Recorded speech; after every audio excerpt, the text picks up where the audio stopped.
Stan Gibilisco here, proprietor and operator of amateur radio station W1GV, Whiskey 1, Good Vibrations.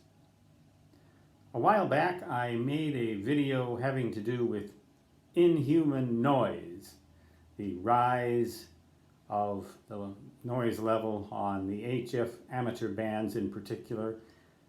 Also, well, all of the HF spectrum from 3 to 30 megahertz, and particularly between 3 and say 10 megahertz, and also on the low frequencies and very low frequencies. Human-made noise caused by all kinds of contraptions coming online now, from microwave ovens to the soon-to-be 5G LTE cellular services, all kinds of other devices. Vacuum cleaners have been around for a long time, but it came to my mind that those who want to get into shortwave listening as a hobby, they don't have to be radio hams, although hopefully shortwave listening would lead them to ham radio. It certainly led me in that direction. But that was back 50 years ago when all these contraptions didn't exist, or most of them didn't. And you could just get an old receiver, like the Hallicrafter's SX130, for example, or a Hammerlund, or any of the many shortwave radios that exist today. You could just put up a wire antenna out your window and listen around on the HF spectrum and hear all kinds of interesting things.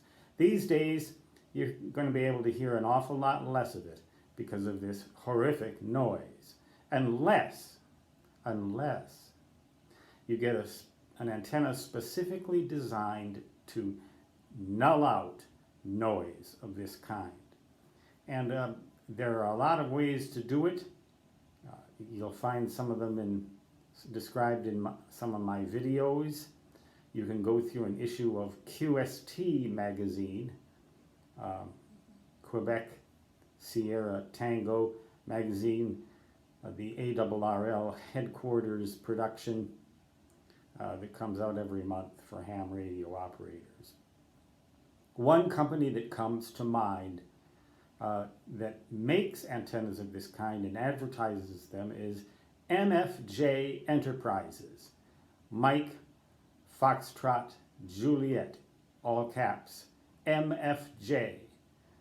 They're located in Mississippi somewhere. You will always find them advertised in QST, and they advertise antennas specifically designed to deal with noise. I would recommend that anybody who's interested in shortwave radio look there first, because they're so blatantly open about their products, and they will tell you, if you call them, exactly what kind of which one of their products they'd recommend. Now, this is not an ad specifically designed. This video isn't specifically made as an ad for that company, but it's something that you're going to have to pay attention to now that you didn't have to pay attention to 50 years ago when I started shortwave listening.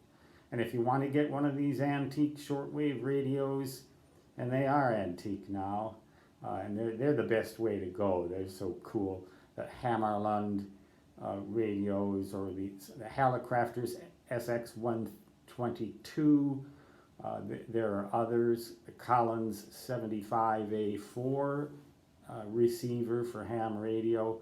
But for shortwave radio, there are other receivers now available as well that are less antique, but just as good.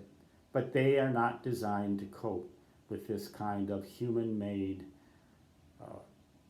abundance of, I was going to say, abomination.